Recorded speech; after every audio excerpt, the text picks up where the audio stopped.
In low resource settings, surgeons use their money to buy things like blood and beds and sheets, stuff that's non-negotiable. As a result, they end up compromising on the tools.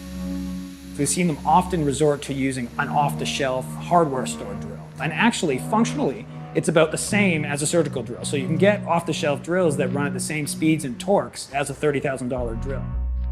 But the problem comes in with sterility. A off-the-shelf drill isn't designed to be sterilized.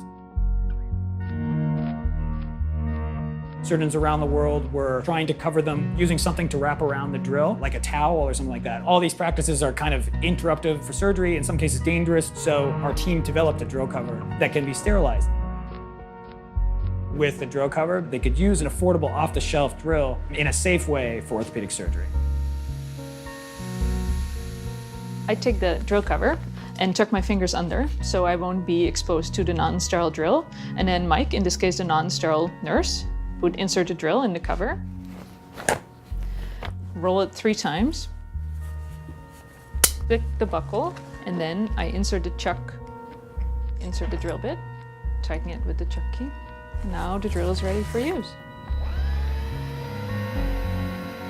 Our motto is surgical equipment for all. And the reason we focus on this is because the medical device industry is developing devices with a focus on high-resource countries. And really, that's not the majority of patients in the world. We don't want to develop something that isn't going to have impact in their surgical environment. We don't want to tell them what we think they need. We want them to tell us what they need, and we want to design with those requirements in mind. I find that it really motivates me to be working where I can judge the success of our company by its financial health, but also by the amount of impact that we're having. As a social enterprise, we don't ignore the financial side of things. It's just that we demand something more from our work, and what we demand is more safe surgery in the world for patients who don't have access to it.